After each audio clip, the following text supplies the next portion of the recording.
नेहा वर्मा जी। राधे राधे। राधे राधे महाराज जी। महाराज जी, सांसारिक सुख से मन क्षणिक रूप से प्रसन्न होता है। गुरुजी, ऐसा क्या करें कि मन हर समय प्रसन्न चित्त रहे? हाँ, भगवान से। ब्रह्म भूता प्रसन्नात्मा न शोचति न कांक्षति समाः सर्वेषु भूतेषु मद भक्तिम लभते पराम। जो ब्रह्म में स्थित हो जाता है वो अखंड प्रसन्नता को प्राप्त होता है। ब्रह्म भगवान राम, भगवान कृष्ण, जो भी भगवान के रूप हैं जितने, वो सब ब्रह्म रूप हैं। जब हमारा मन भगवान में लग जाता है तो देखो, भगवान की रची हुई माया जनित वस्तुओं की प्राप्ति में जो क्षणिक प्रसन्नता नहीं होती उसे हर्ष कहते हैं। प्रसन्नता नहीं होती उसे हर्ष कहते हैं। जैसे हमारा कोई रिश्तेदार मिला या हमारी कोई प्रिय वस्तु मिल गई, नई गाड़ी आ गई या कुछ भी, तो उसमें एक हर्ष होता है। वो ये द्वंद्व है। गाड़ी मिली, एक्सीडेंट हो गया, अब शोक होगा। व्यक्ति मिला, वो बिछुड़ गया, शोक होगा। वस्तु मिली, वो नष्ट हो गई, शोक होगा। हर्ष का परिणाम शोक है और प्रसन्नता अखंड होती है। वो केवल भगवान से प्राप्त होती है, वो वस्तुओं से नहीं प्राप्त होती। वस्तुओं में प्रसन्नता नहीं है, वस्तुओं में आनंद नहीं, वस्तुओं में हर्ष है, उल्लास है, और ये नष्ट होने वाला होता है।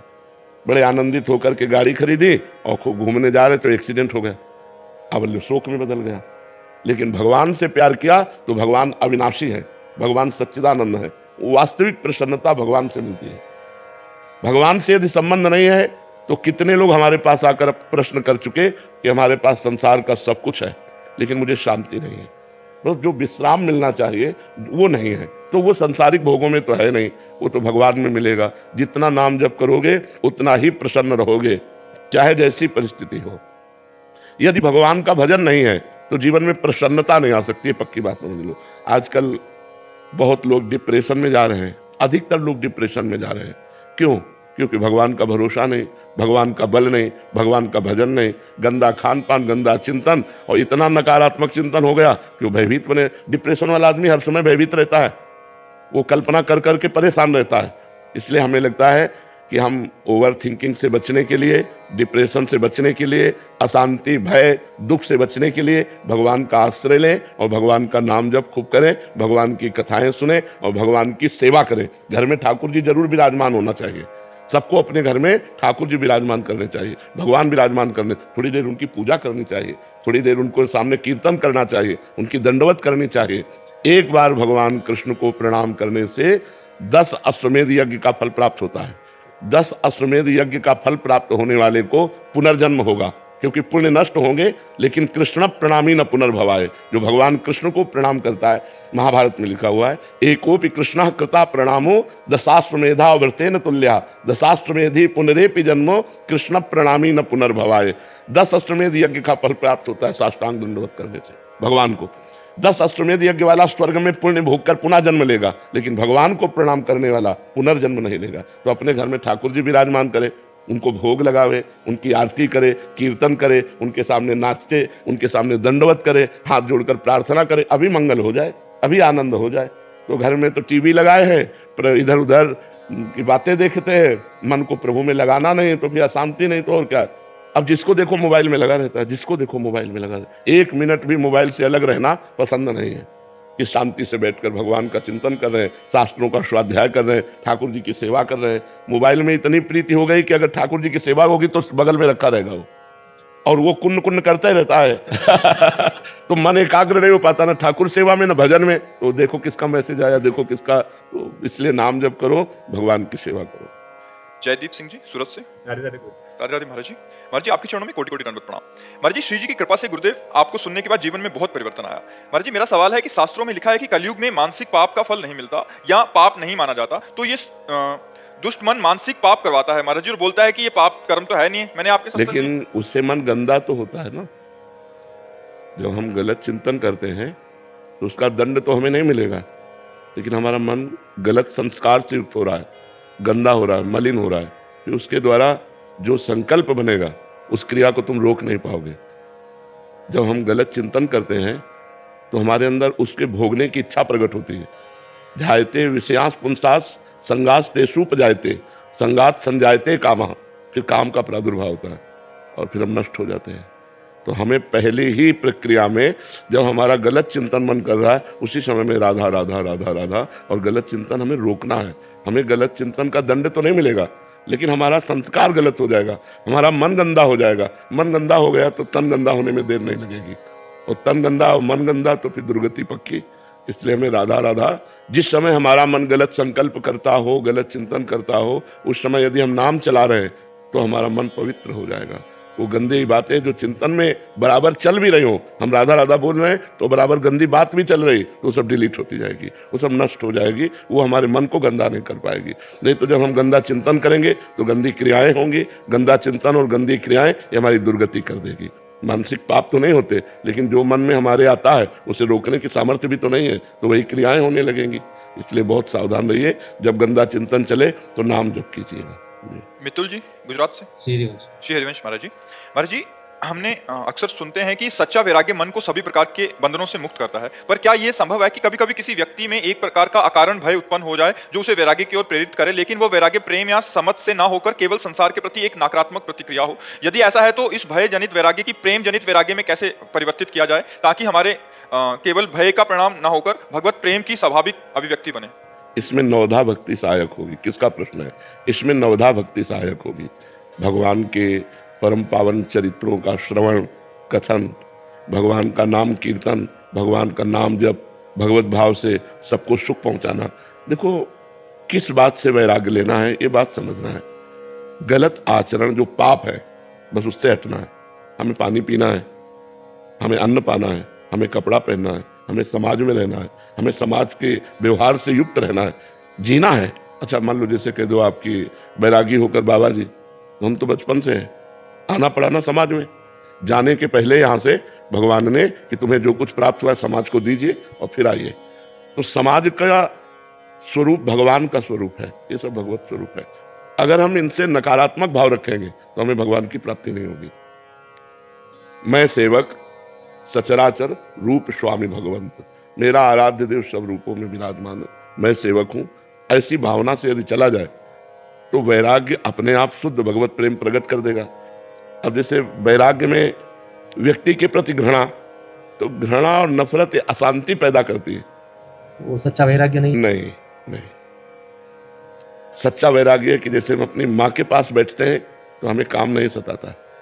तो जननी सम जानहि पर नारी, धन पराय विषते विष भारी। संपूर्ण जगत की माताओं बहनों के प्रति पवित्र भाव हो, घृणा का भाव नहीं होना चाहिए। घृणा नफरत ये वैराग्य नहीं है। वैराग्य ये है कि हम उनके समीप रहते हुए भी गंदी वासना से युक्त न हो, और ये तभी हो सकता है जब हम भगवान का भजन करेंगे, पवित्र आहार पाएंगे, अच्छा संग करेंगे। कुसंग करेंगे, गंदा भोजन पाएंगे, गंदा चिंतन होगा, फिर गंदा व्यवहार हो जाएगा। इसलिए बहुत सावधान। जैसे लोग शराब पीते हैं तो अब उनकी बुद्धि भ्रष्ट हो जाती है, वो पवित्र संबंधों को भी दूषित कर रहे हैं। तो ये जो गंदे खाद्य हैं, गंदे पेय पदार्थ है और गंदा संग है, ये हमारी बुद्धि को भ्रष्ट करता है। और अच्छा सात्विक भोजन है, पवित्र प्रेय है, और हम साधु संग करें तो ये हमारी बुद्धि को शुद्ध करता है, और शुद्ध बुद्धि सही निर्णय करती है, अशुद्ध बुद्धि गलत निर्णय करती है। तो वैराग्य का मतलब घृणा करना नहीं है। हम तो समझे थे त्याग का मतलब होता है कि सबसे नफरत करके एक अकेले अपने शरीर से प्यार करो, दूसरे शरीर से नफरत करो, तो वही भावना बन। नहीं, बिल्कुल नहीं। वैराग्य तो इससे लेना है, इससे हो गया तो सबसे वैराग्य हो गया। गंदगी का घर तो अपना शरीर है। तो अपने खुद का शरीर का भाव कैसे छूटेगा? नाम जप करो, भगवान की आराधना करो, तो देहाभिमान नष्ट हो जाएगा। हर स्थिति में आनंद बना रहेगा। अब जैसे हमारा शरीर है, ये हमारे लिए एक कपड़ा है, मैं नहीं हूं। तो शरीर का राग तभी मिटेगा जब डट के भजन करोगे, पवित्र भोजन करोगे, पवित्र संग करोगे, तभी होगा। नहीं तो अपवित्र भाव में शरीर राग पुष्ट होता है। देखो कितना शरीर राग लोगों का पुष्ट है कि अपने शरीर के पोषण के लिए दूसरे शरीरों को खा रहे हैं। मुर्गा, बकरा, गाय, भैंस, कुछ नहीं बच रहा, सब खाए जा रहे हैं। किस लिए? शरीर के लिए ही तो, शरीर राग के लिए। यदि शरीर राग नष्ट हो जाए तो सच्चा वैराग्य है। दूसरों से वैराग्य करना तो सरल है, लेकिन अपने शरीर से वैराग्य करना सही वैराग्य है। फिर मन सहज अपनी प्रेम प्रीति में लग जाता। हाँ, भगवान का भजन, खूब नाम जप करो, भगवत आराधना करो, बस पवित्र भोजन होना चाहिए। जैसा जाए अन्न वैसा बने मन, और जैसा पियो पानी वैसी बने वाणी। हाँ, देखो ना, शराब पीते तो वाणी बदल जाती है कि नहीं बदल जाती है? तो इसलिए खान पान सही रखो। एकता दीवान जी। राधे राधे महाराज जी। महाराज जी, मनुष्य को प्रशंसा या निंदा में कैसा स्वभाव रखना चाहिए? सम। सम मान निरादर आदर ही। मान में और अपमान में और प्रशंसा में और निंदा में समान भाव जो रखता है वही महान उन्नति को प्राप्त होता है। प्रशंसा में जो फूल जाता है और निंदा में जो दुखी हो जाता है वो साधारण मनुष्य है। जो प्रसन्नता निंदा में भी और सम्मान प्रशंसा में भी एक प्रसन्नता भगवान की दिखता है। भगवान की इच्छा है प्रशंसा हो रही, भगवान की इच्छा है निंदा हो रही। जब निंदा हो तब ये देख लेना चाहिए कि जो निंदा हो रही है वो दोष हमें तो नहीं है, तो हमें पहले चेक करना है अपने को। अब अगर उत्तर आया अंदर से नहीं तो हमें प्रसन्न रहना चाहिए, वो उसका स्वभाव है। भगवत प्रेरित निंदा कर रहा है, अब हमारी कोई प्रशंसा कर रहा है तो हमें देखना चाहिए कि हमें कोई सद्गुण नहीं था। अगर कोई सद्गुण है वो भगवान का दिया हुआ है, तो ये प्रशंसा भगवान की हो रही है, मेरी नहीं। प्रशंसा स्वीकार करने से अभिमान पुष्ट होता है, इसलिए प्रशंसा स्वीकार न करे, और निंदा होने से अभिमान नष्ट होता है। इसलिए निंदा को माने कि भगवान से प्रेरित होकर हमारे अभिमान का नाश करने के लिए भगवान निंदा करा रहे हैं। शांत भाव से संतों ने तो कहा, निंदक नियरे राखिए आंगन कुटी छवाए, बिना साबुन बिना पानी निर्मल करे शोभाए। अगर कोई निंदा हमारा कर रहा है तो हमारे पापों को नष्ट कर रहा है, हमारे दुखों को नष्ट कर रहा है। इसलिए पहली बात तो समान भाव रखे, और दूसरी बात है प्रशंसा भगवान की, और निंदा अपने अभिमान को नष्ट करने के लिए स्वीकार करे तो बहुत अच्छा लाभ प्राप्त होता है, और भगवान की कृपा से वो अच्छा आध्यात्मिक आदमी बन जाता है। अमित जी, गुरुग्राम से। महाराज जी, क्या मुक्ति हेतु ये अधिक उपयुक्त है कि इंसान अपने पुराने कर्मों का पूर्ण रूप से फल इसी जन्म में ज्यादा से ज्यादा भोग ले?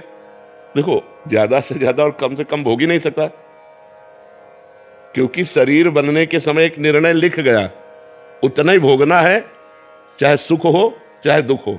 अब जो हमारा संचित गोदाम जमा है कर्मों का, जिसे संचित कर्म कहते हैं, वो तपस्या के द्वारा ज्ञान के द्वारा भस्म किया जाता है। वो साधारण तपस्या से भस्म नहीं होता। जब निरंतर भगवान का भजन करे, ब्रह्मचर्य से रहे, पवित्र आचरण, तो वो गोदाम भस्म होगा। और जो नए कर्म हम कर रहे हैं वो भगवान को अर्पित करें, पवित्र कर्म, तो ये हमको बांधेंगे नहीं। और जो प्रारब्ध शरीर रचना हो गई उसे भोग लेते हैं, वो मुक्त हो गया। संचित को भस्म करके, क्रियमाण को निष्फल करके प्रारब्ध को जो भोग लेता है वो मुक्त पुरुष हो जाता है। समझ रहे हो आप? दीप चंचल जी, राधे राधे। महाराज जी, एक भक्त कैसे समझे कि कहाँ भगवान की इच्छा और कहाँ उसका कर्तव्य, दोनों में संतुलन कैसे बनाए? तस्मात् शास्त्रम प्रमाणम ते कार्याकार्यो व्यवस्थित हो। यदि शास्त्र सम्मत इच्छा है तो भगवत प्रेरित है, यदि शास्त्र विरुद्ध है तो काम प्रेरित है। अर्जुन जी ने भगवान से पूछा कि ना चाहते हुए भी ऐसा लगता है कोई हमारे ऊपर बैठकर हमसे पाप कर्म करा देता है, तो भगवान ने कहा, कामेश क्रोधेश रजोगुण समुद्भवा। ये रजोगुण से प्रकट हुआ काम और क्रोध, यही हिंसा और पाप करवाता है। तो काम प्रेरणा से धर्म विरुद्ध आचरण की प्रेरणा होगी, और राम प्रेरणा से धर्म युक्त आचरण की प्रेरणा होगी। ये पहचान है। अगर धर्म के विरुद्ध कोई बात है तो काम अंदर बैठा हुआ है, काम रूपी शत्रु, वो हमसे पाप कराना चाहता है। और धर्म युक्त है तो भगवान से प्रेरित है। ये बात देखना चाहिए। अब जैसे दूसरी माई बहन की तरफ गंदी दृष्टि, गंदी क्रिया, गंदी भावना, ये सब काम के अंतर्गत है। काम कामना वासना ये पाप कर्म करा रही है। इसे हम नहीं कह सकते कि भगवान के द्वारा प्रेरित है। और दूसरों का उपकार करना, खूब नाम जप करना, ये अच्छे अच्छे आचरण होना, ये भगवान की प्रेरणा से होते हैं। ये बात समझना है। लक्षिता खंडेलवाल जी, राधे राधे। राधे राधे। महाराज जी, क्या एक भक्त का बहुत भक्ति में लीन होना उसकी पढ़ाई में रुकावट हो सकता है? कभी कभी पढ़ाई ऐसा हो ही नहीं सकता कि एक विद्यार्थी बहुत भक्ति में लीन हो जाए उसकी पढ़ाई रुक जाए, ऐसा नहीं, क्योंकि पढ़ाई भी तो भक्ति है। जैसे एक किसान आदमी भक्ति करता है तो खेती छोड़ थोड़ी देता है, व्यापारी भक्ति करता है तो व्यापार थोड़ी छोड़ देता है। अम्बरीश जी चक्रवर्ती सम्राट थे तो राज्य छोड़ के बाबा जी थोड़ी बन गए, राजा ही तो थे। जनक जी परम ज्ञानी महात्मा है तो राजा ही तो थे। तो अपने कर्तव्य का पालन करना ही तो भक्ति है। तो एक विद्यार्थी के जीवन का विद्या अध्ययन करना ये भक्ति है। नाम जप करे और समय से विद्या अध्ययन करे, विद्या का अपना कार्य पूरा करे, यही तो भक्ति है। भक्ति का मतलब थोड़ी है कि माला लेके बैठ गए सब छोड़ दिया, नहीं, ये बात नहीं। भक्ति को समझना होगा। एक व्यापारी का व्यापार भक्ति है, एक डॉक्टर का मरीज भक्ति है। जितने मरीज आए उनको भगवान की भावना से सेवा करो। अपने अपने पद, अपने अपने कर्तव्य रूपी पूजा से भगवान को रिझाओ और नाम जप करो, कोई परेशानी नहीं। ऐसा तो नहीं है कि भक्ति में लीन होकर कर्तव्य कर्म छूट जाते हो। अगर वो छूट जाते तो हम तो बचपन से लगे, जो प्रश्न करते उसका उत्तर दे रहे हैं, यार तुम्हारे बीच में बैठे हैं, तो क्या भक्ति में लीन नहीं हुए? क्या पूरा जीवन उसी में चला गया? तो ये बात समझना, किसी को ऐसा लगता हो कि भक्ति करने से सब कुछ छूट जाता है, वो गलत छूट जाता है। सही सब होता रहता है। नहीं तो देखो, अम्बरीश जी महान भागवत चक्रवर्ती सम्राट थे, जनक जी परम ज्ञानी राजा थे। तो ऐसा नहीं है, अपने अपने कर्तव्य कर्म को। तो एक विद्यार्थी को चाहिए कि भगवान की भक्ति मानकर विद्या अध्ययन करे और नाम जप करे, गंदे आचरणों से बचे। भक्ति का मतलब गंदे आचरणों का त्याग करना। जिसे तुम समझते हो ये पाप है, वो आचरण मत करो। अगर वो आचरण करोगे तो फिर भक्ति नहीं रहेगी। महाराज जी काफी जने कभी कभी ऐसे आते हैं कि वो सब मतलब घर के सारे काम छोड़ दिए और केवल भक्ति में लग गए। महाराज जी ऐसा वो कह रहे हैं कि हमारे बच्चे ऐसा कर रहे हैं, तो महाराज जी ये गलत है, ये गलत है। कभी हमने उपदेश ऐसा नहीं दिया, कहीं भगवान ने उपदेश ऐसा नहीं दिया। अर्जुन जी कह रहे हैं मैं युद्ध नहीं करूंगा, भजन करूंगा जाके सन्यासी बन के, तो भगवान मना कर रहे, कह रहे युद्ध करो। अपने कर्म को करने का आदेश दिया गया। ऐसा थोड़ी कि आप कर्म छोड़ करके माला लेके बैठ जाना, ये सब ये प्रमाद है, ये गलत है। जिसका जो कर्तव्य है वो कर्तव्य कर्म करते हुए भजन करो। किसान हो, एक फावड़ा मारो, राम बोलो, राधा बोलो, शिव बोलो, हरि बोलो, राम राम, राधा राधा। देखो अब तुम्हारी भक्ति कितनी बढ़िया बनती है। व्यापारी है, ग्राहक आ गया, उसे भगवत भाव से उचित मूल्य बेच करके जो आपको उचित लाभ मिले उतना, और अच्छी वस्तु बेच करके और खाली समय में नाम जप करो, तुमसे बढ़िया भगत कौन हो सकता है। हर सबको समय है भजन करने का। अब कोई प्रमादवश बोले कि भाई हमको 8 घंटे ड्यूटी का, तो 8 घंटे ड्यूटी बराबर कोई नहीं करता। हम माना 1 घंटा आप कंप्यूटर चला, फिर इसके बाद नाम जप करो, बीच बीच में राधा राधा बोल लो, धर्मयुक्त कार्य करो, हो गई भक्ति। भक्ति का मतलब ये जो काम छोड़कर भक्ति करना चाहते हैं, ये काम चोर है, ये भक्त नहीं है। बड़े बड़े संतों को देखो, पूरे विश्व कल्याण के लिए क्या क्या करते रहते हैं। आप तो अपने परिवार का पोषण नहीं कर पा रहे हो, लाखों लोगों का पोषण कर रहे हैं, तो भक्तों को देखो कितनी बड़ी सेवा मिली हुई है। तो ये अपने कर्तव्यों का त्याग करना भक्ति नहीं है, कर्तव्य कर्म को करते हुए भजन करना भक्ति है। अमर जी एकदम ऐसा कह रहे हैं कि ऐसा वैराग्य चढ़ जाता है कि वो कुछ सब नाम में लग गए। हम तो बचपन से बैरागी हैं, फिर हमको तो मतलब कहीं गुफा में घुस जाना चाहिए था। ऐसा नहीं है। हाँ, मन उदास हो जाता है संसार के भोगों से, और धर्मयुक्त भजन करते रुचि नहीं रहती, संसार में रुचि नहीं रहती, पर कर्तव्य कर्म का पालन होता है। अब जैसे हमसे रुचि पूछी जाए कि आपकी रुचि क्या है, तो हम ये कहेंगे कि हमसे 24 घंटे में कोई ना मिले, ये मेरी रुचि है। लेकिन मुझे जो कर्तव्य कर्म मिला है, तो देखो बीमार है लेकिन हम समय दे रहे हैं कि हमारा ये समय एकांतिक का है, हम ये समय पूरा करके ही जाएंगे। एकांतिक पूरा होते ही डायलिसिस में जाएंगे, पर हम एकांतिक करके जाएंगे। तो हम अपने कर्तव्य कर्म को छोड़ दें, ऐसा नहीं, अपने कर्तव्य कर्म में डटे हुए हैं। हाँ, अब ऐसी परिस्थिति आ जाए कि आवाज़ें नहीं निकल रही, बैठे ही नहीं जा रहा, तो बात अलग है जी। पूजा वर्मा जी दुबई से। राधे राधे महाराज जी। महाराज जी आज के समय में नाम जप को और कैसे बढ़ा सकते हैं महाराज जी? क्या केवल नाम जप से श्री राधा रानी की प्राप्ति हो सकती है? पक्का केवल नाम जप से हो सकती है। नाम से बढ़कर कोई तपस्या नहीं, नाम से बढ़कर कोई ज्ञान नहीं। यज्ञानाम जप यज्ञोष्मी, भगवान कह रहे हैं यज्ञों में सर्वश्रेष्ठ यज्ञ कौन है? जप यज्ञ। राधा राधा राधा, कृष्ण कृष्ण कृष्ण, राम राम राम। भगवान कलयुग केवल नाम आधारा, सुमिर सुमिर नर उतरहि पारा। हरेर नामयु हरेर नामयु हरेर नामयु केवलम कलौ नास्तेव नास्तेव नास्तेव गति अन्यथा। कलयुग में भगवत प्राप्ति का और कोई उपाय सहज नहीं है जितना नाम है, नाम है, नाम है। खूब नाम जप करो, इसी से भगवत प्राप्ति होगी। पर नाम जप का सहज अभ्यास डालने के लिए जिह्वा से हमें नाम जप करना पड़ेगा, मन से नहीं। मन तो पवित्र होगा तब पकड़ेगा नाम का जप, लेकिन जिह्वा से हम ले सकते हैं। जैसे अब ओठ बंद है, लेकिन अंदर अंदर हम जिह्वा चलाकर नाम जप कर रहे हैं। जैसे जिसका मन पवित्र है और मन से भजन हो रहा है, कोई बाहरी लक्षण नहीं, अंदर ही अंदर चल रहा है। पर वो आप लोगों 2-4 बार तो चलाओगे, फिर वो भाग जाएगा संसार में। तो अपने को चाहिए कि जिह्वा के अग्रभाग से हम नाम का उच्चारण करते हुए, उपांशु जप इसे कहते हैं, ऐसे जिह्वा से उच्चारण करते रहे तो मन अगर भाग भी गया तो नाम चल रहा है। धीरे धीरे धीरे फिर मानसिक नाम जप होने लगता है। जब मानसिक जप होता है तब विशेष आनंद की अनुभूति होती है। मनीष जी जोधपुर से। श्री हरिवंश महाराज। श्री हरिवंश महाराज जी। महाराज जी मैं पूछना चाहता हूँ कि संपूर्ण ब्रह्मांड में ईश्वर एक ही है, हम अलग अलग रूपों में उनकी पूजा होती है। महाराज जी हमारे मन में विचार आता है कि हम किस भगवान की पूजा करें। जैसे सावन में शिव भगवान की कर ली, नवरात्रि में दुर्गा जी की, जन्माष्टमी में कृष्ण जी की, जिससे हमारा महाराज जी मन भटकता रहता है कि मैं कहाँ जाऊँ, मतलब इसका मार्ग आगे का सही मार्ग क्या होगा? प्रारंभिक आराधना तो सबकी ऐसी ही रहती है। कभी हनुमान चालीसा पढ़ ली, कभी शिव चालीसा पढ़ ली, कभी रामायण पढ़ लिया, कभी भागवत पढ़ लिया, कभी रुद्राभिषेक शिव अभिषेक कर लिया, कभी देवी की पूजा। प्रारंभिक सबकी आराधना यही रहती है। आगे चलकर जब भक्ति रंग लाती है तो फिर प्रेम प्रकट होता है। और प्रेम गलियति सांकरी तामे दो न समाए। फिर प्रेम में एक से प्रेम होता है, प्रेम एक से होता है। फिर वो राम कृष्ण हरि जो नाम रूप पकड़ ले, फिर उसी में प्रेम कर ले। एक से प्रेम होता है। आराधना अनेक से प्रारंभ होती है और स्थिति एक में आती है, फिर बात तभी बनती है। अब जैसे रामकृष्ण परमहंस जी केवल काली माँ में आसक्त थे, केवल माँ माँ माँ। तो वही परमात्मा माँ बना है, वही परमात्मा पिता बना है, वही राम है, वही कृष्ण है, वही हरि है, वही दुर्गा है, वही राधा है, वही सब कुछ बना हुआ है। तो प्रारंभिक आराधना जैसे आप कर रहे हैं ऐसी ही सब लोग करते हैं। आगे चलकर जब आराधना का रंग आता है तब फिर वो एक हो जाता है, फिर एक परमात्मा में प्रेम हो जाता है। तो अभी जब तक प्रेम का प्रादुर्भाव ना हो तब तक सबको ऐसी आराधना करनी चाहिए।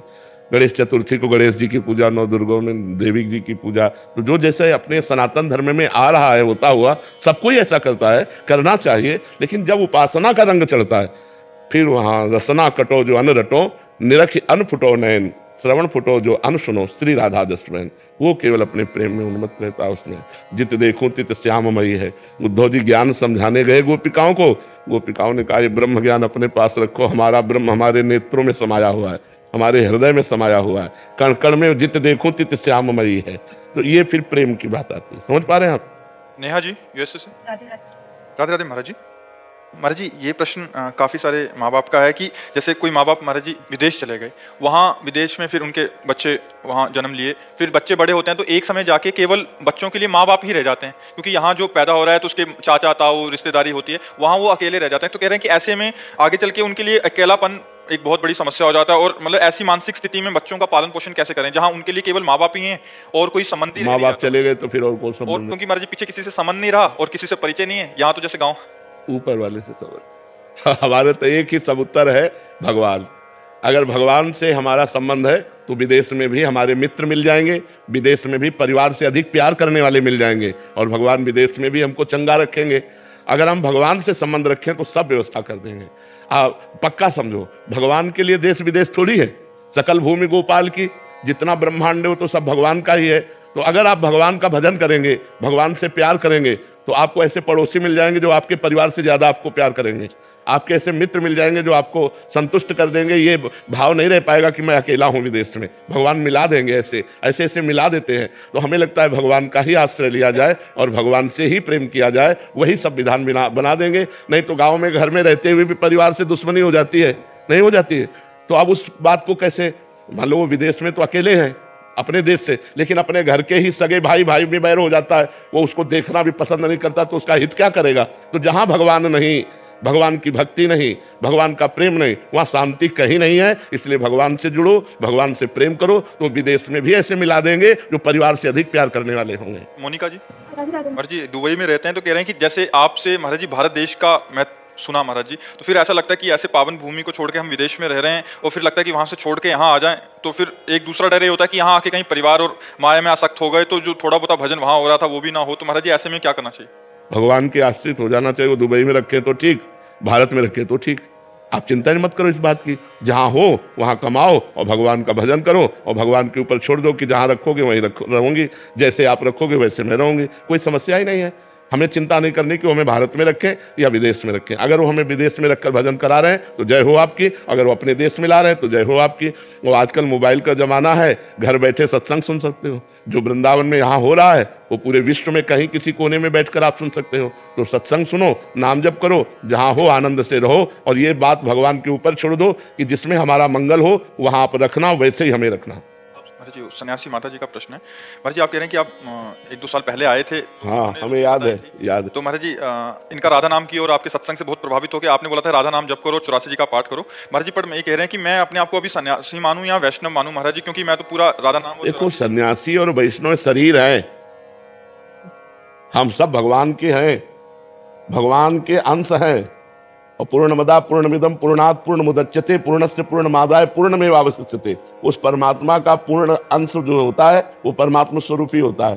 तो ये ना तुम स्त्री हो और ना तुम सन्यासी हो।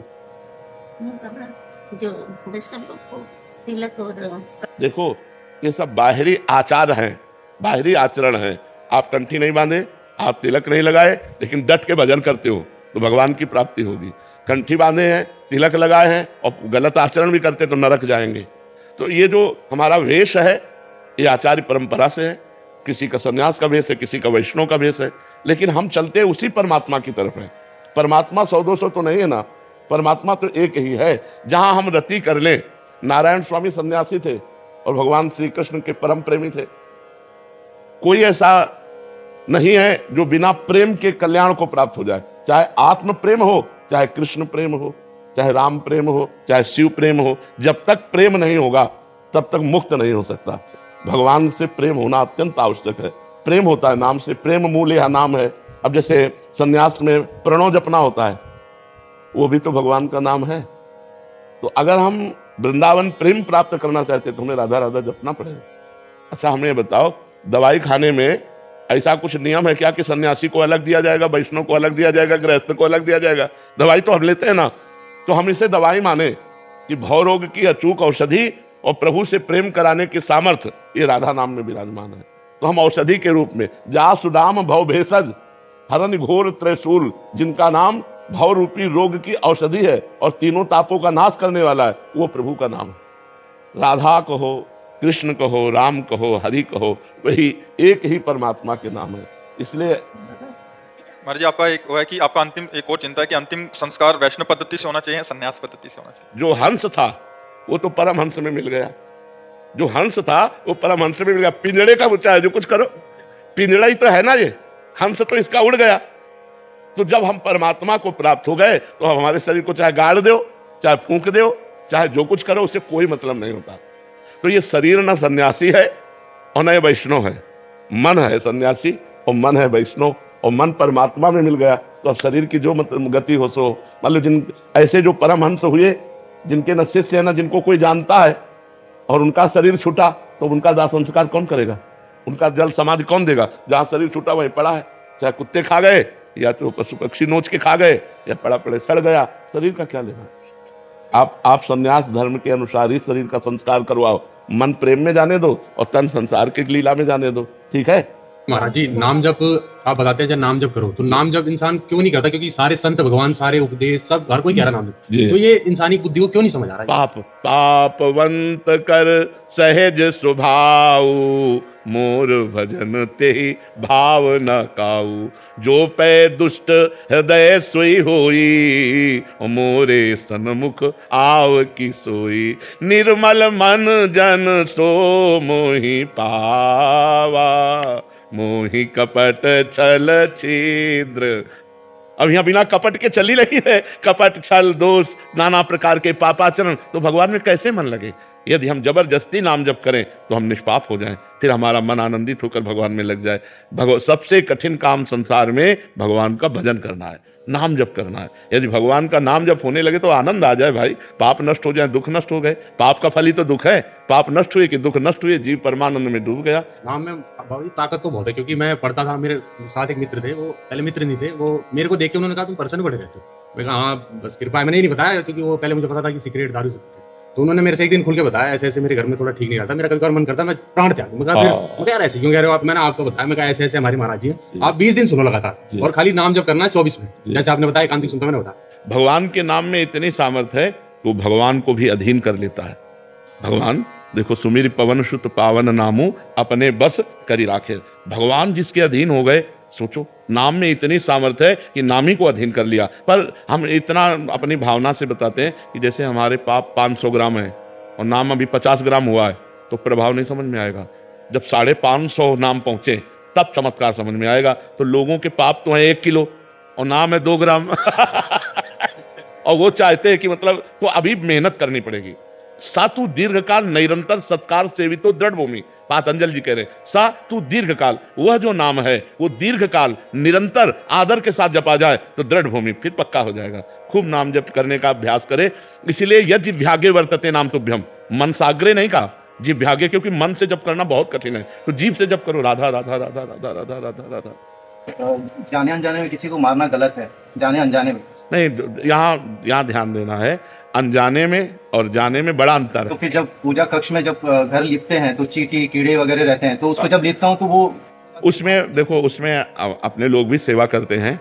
हम पहले फूल झाड़ू से झाड़ते हैं, फिर पोछा लगाते समय बहुत ध्यान देते हैं कि कोई जीव हमारे पोछा में दब ना जाए। अगर कोई चींटी आ गई तो हम पोछा रोक कर पहले चींटी को हटाते हैं, फूंक दिए, दूर कर दिए, ऐसे। अब स्वाभाविक जो हो गई तो हम सेवा कर रहे हैं, मालूम फूल झाड़ू से ही करें, कोई चींटी मर गई, स्वाभाविक जो हो जाता है वो सेवा धर्म में, उसमें पाप नहीं लगता। स्वाभाविक सेवा धर्म में पाप नहीं लगता है। जानबूझकर हम किसी को नहीं मारेंगे। चींटियां जो चलती हैं रोड पे, एक लाइन पे चलती है और फिर गाड़ी जाना पड़ता हाँ इसलिए तो हाँ अब गाड़ी हाथ में थोड़ी है और पानी ठहरा हुआ रहता है जिसमें वो छोटे छोटे कीड़े रहते हैं, जानते हैं कि अब वहीं हाँ नहीं, ये कुछ ऐसी बातें हैं जो स्वाभाविक होती हैं। ये सब चीज सुरक्षा के लिए, तो कुछ जीवाणु अपने आप मर जाते हैं। तो अब ये फिर देखो, सृष्टि का पालन और सृष्टि का रचना और सृष्टि का संहार तीनों समान लिखे हुए हैं। तो हम मारना नहीं चाहते, हम अपनी सुरक्षा करना चाहते हैं। अब वो सुरक्षा में पधार रहे हैं तो जाओ, तुम्हारी गति हो, तुम्हें भगवान कृपा करें। हम मारना नहीं चाहते। तो कुछ ऐसी क्रियाएं हैं जिनमें स्वाभाविक पाप बन जाते हैं। जैसे कि किसान आदमी है, अब फावड़ा मारा केचुआ कट गए, खुरपी मारी केचुआ कट, तो वो ये सब लीला संहार की होनी ही है। अब कहाँ तक बचा के चले? सही पूछो तो ये जो श्वास प्रश्वास हो रही ना, इसमें भी जीवाणु है। ये जो श्वास प्रश्वास, इसमें कोई कण ऐसा नहीं जो जीव ना हो। जैसे मूली है, इसमें भी जीव है। नहीं आप उखाड़ के रख दे, देखो मुरझा जाती कि नहीं मुरझा जाती, तो उसमें भी जीव है। गेहूं है, उसमें भी जीव है। गन्ना है, उसमें भी जीव है। तो जीव बिना जीवे नहीं। तो जिसको शास्त्र ने कह दिया कि ये तुम आहार करो, वो हमारे लिए ठीक हो गया, और जिसको निषेध कह दिया वो नहीं। जैसे हमारे लिए अन्न फल फूल ये सब जीव ही हैं, सब जीव हैं। जीव बिना जीवे नहीं। हमारे लिए शास्त्र ने जो निर्धारित कर दिया कि ये आपका आहार है, वो जैसे सिंह है, वो गाय को जबरदस्ती बलात् मार करके खाता है, उसके लिए कोई अपराध नहीं, क्योंकि उसका आहार निश्चित है। वो बलपूर्वक हिंसक स्वभाव वाला, वो जिस पशु को चाहे मार कर खा ले, उसके ऊपर कोई पाप नहीं लगेगा। लेकिन अपने लिए बहुत बड़ा अपराध लग जाएगा। तो अपने लिए जैसे मूली उठाए, उखाड़ी, खाया, कोई अपराध नहीं। ऐसे हिंसक जीवों के लिए अपने अनुसार वो जैसे मृग आदि को मार के खाते हैं, पशुओं को मार के खाते हैं, उनके लिए कोई अपराध नहीं। जीव बिना जीवे नहीं, बिना जीव के जीव आहार किए जी नहीं सकता है। ये जो अन्नादि है ना, ये सब जीव हैं। इनके बिना जीवन के, आप देखो एक गेहूं का पेड़ उखाड़ के रख दो, देखो मुरझा जाएगा, और लगा है तो हरा भरा है, मतलब उसमें भी चेतना है। तो इसलिए हमें बहुत गंभीर रहना है, जानबूझकर किसी जीव को मारना नहीं, लेकिन अपनी सफाई के लिए, अपनी सुरक्षा के लिए ऐसा कुछ करने पर अगर ऐसा होता है तो भगवान जाने, अपने कोई जीव को मारने का उपाय नहीं करते। स्वाभाविक गाड़ी जा रही है, बात सही है, वो चींटियां लाइन की लाइन है। अब वो 4 पहिया की गाड़ी क्या करे, हाथ में थोड़ी उठा, साइकिल है तो उठा के कोशिश भी करे कि निकाल ले, और कोशिश क्या करे, 7-7 लाइनें होती है, 1 लाइन 2 लाइन 3 लाइन 4 लाइन, अब कैसे करे? वो तो मतलब हो ही जाता है। तो ये विनाश लीला भी भगवान की, रचना लीला भी भगवान की, और पालन लीला भी भगवान की। यामिनी शर्मा जी। राधे राधे महाराज जी। राधे राधे महाराज जी। महाराज जी, मेरा प्रश्न है कि दुख का सामना कैसे करें एक अशांत दुनिया में सच्ची आंतरिक शांति? नाम जप से, नाम जप से, नाम जप से। जितना नाम जप करोगे, भारी से भारी दुख में आनंदित रहोगे। अगर हम तुमसे बात कर पा रहे हैं तो भगवान के नाम के बल से, अगर हम बैठे हैं तो भगवान के नाम के बल से। बड़ी से बड़ी दुख की परिस्थिति में भी यदि हमें कोई बचा सकता है तो भगवान, और भगवान का नाम। तो हम खूब नाम जप करें। इसमें ना तो पैसा लगता है, और ना पवित्र की बात है, और ना इसमें यह है कि भाई गुरु मंत्र लिए बिना हम जप नहीं सकते, ये भी नहीं है। भगवान का नाम तो कोई भी, कभी भी, कहीं भी, कैसा भी हो। अहोबत स्वपचतो गरियान यद जिह्वाग्रे वर्तते नाम तुभ्यम। जिसकी जिह्वा के अग्रभाग पर भगवान का नाम विराजमान है, वो चांडाल भी परम पवित्र और जगत श्रेष्ठ है। अहोबत स्वपचतो गरियान, गरियान माने सर्वश्रेष्ठ, वो सर्वश्रेष्ठ है। चांडाल भी, जिसकी जिह्वा पे भगवान का नाम विराजमान है। नाम में इतनी सामर्थ्य है कि हम हर दुख को गले लगाकर मुस्कुराते हुए जी सकते हैं। और देखो, मनुष्य जन्म संघर्षमय है, संघर्षों से घिरा हुआ है। कोई भी हो, सबके जीवन में संघर्ष है। आप देख लो, जब भगवान राम जी प्रकट हुए, भगवान है ना, सुबह राज्याभिषेक होना है और शाम के ही 14 वर्ष का वनवास हो जाता है। कितना बड़ा संघर्ष। नंगे पैर जहां महलों में चलते हैं तो फूलों जैसे कोमल गद्दे बिछाए जाते हैं, वही भगवान नंगे पैर वनवास 14 वर्ष तक। तापस वेश विशेष उदासी, 14 वर्ष राम वनवासी। तो जब भगवान मृत्युलोक में जन्म लिए, अवतार लिए, तो संघर्ष में जीवन रहा, चाहे राम का हो चाहे कृष्ण का हो। देखो भगवान कृष्ण कहाँ प्रकट हो रहे हैं? कंस के जेल में, देवकी वसुदेव हथकड़ी बेड़ियों से जकड़े हुए। वहां कौन रहा है? परमात्मा आ रहा है। स्वयं पुत्र बनने परमात्मा आ रहा है। तो हमारा जीवन संघर्षमय है सबका। आज तुम सुखी हो तो कल दुख आएगा, आज तुम दुखी हो तो कल सुख आएगा। सब दिन होत न एक समान। आज सुखी हो तो अभिमान मत करो, आज दुखी हो तो बहुत उदास मत हो। ये चक्र है, सुख दुख का चक्र चलता रहता है। पल की पल में क्या हो जाए पता नहीं तकदीर का। भाई अजब खेल रघुवीर का, भगवान का बड़ा अजब खेल है कि पल में, तो अभी राज्याभिषेक होने के बाद थोड़े पल में 14 वर्ष का वनवास हो गया।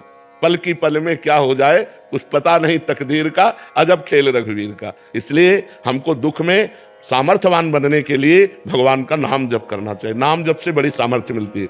भगवान के नाम जप के बल से हर कष्ट मुस्कुरा कर सहा जा सकता है। तो सब समस्याओं का समाधान भगवान का भजन है, भगवान का चिंतन है, जो हम हर दुख से लड़ सकते हैं। महाराज जी इसका मतलब समस्या तो केवल मन का एक मान्यता और उसका विचार ही है। बस मतलब कष्ट होना समस्या नहीं है, उससे चिंतित हो जाना या आगे क्या होगा हाँ। यही है। अगर हमारा मन भगवान के चिंतन में, तो हम प्रसन्न हैं, हम सुखी हैं, हम बिल्कुल दुखी नहीं।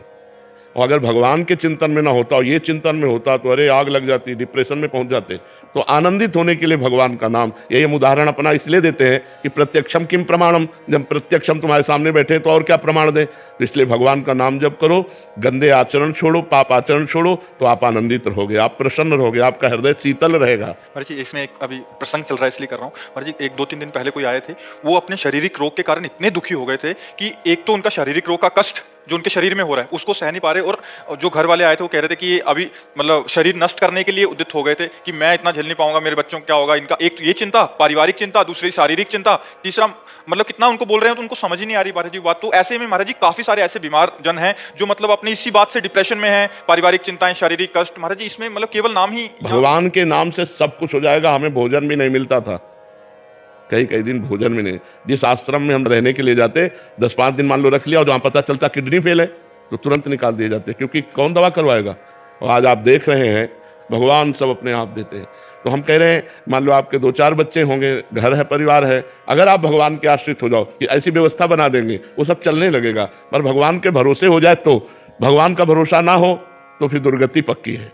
भगवान का भरोसा है तो सब कुछ चल रहा है। हम बता रहे हैं कि हमारे पास कोई पानी देने वाला नहीं था इसी वृंदावन में, और आज हमारे पास देखो कितने सब नौजवान भाई बाबा जी बने हुए, नौकरी छोड़े हुए सेवा में सब है। ये भगवान की कृपा है, भगवान ही तो प्यार कर रहे हैं। अगर नहीं तो भगवान ना चाहे ना तो अपना बेटा अपना पिता की सेवा नहीं करता। नहीं, जो पैदा किया हुआ बेटा है वो भी अब बूढ़े बाप की सेवा नहीं करता। यहाँ इतने बच्चे सब और घरों से आए हुए सेवा कर रहे हैं, ये भगवान की कृपा। तो हम यही सबको बताते हैं कि यदि नाम जप करोगे, भगवान के भरोसे रहोगे, तो न जाने कहाँ से वो व्यवस्था कर देंगे। वैसे भी कहावत है, जब मालिक देता है तो छप्पड़ फाड़ के देता है, ले देता। वो कहाँ से कैसे दे दे कुछ पता नहीं, वो बहुत कृपालु है। क्या हमारी प्रार्थना आपको लगती है आपको तकलीफ थोड़ा असल बात क्या है कि जो विधिना ने लिख दिया, छठी राव के अंक, राई घटे न तिल बढ़े, रहुरे जीव निशंक। अब जैसे शरीर को कष्ट भोगना है तो अब भोगना है। आप लोग प्रार्थना करेंगे तो उस प्रार्थना का फल यही है कि ऐसे कष्ट में भी हम आपसे बात कर रहे हैं, ऐसे कष्ट में भी हम आप प्रवचन कर रहे हैं। ये आप सबकी प्रार्थना ही है कि मुझे वो बल देती है कि मैं बैठ करके भगवान की चर्चा कर पाता हूँ। बकाया कष्ट नष्ट नहीं हो सकता।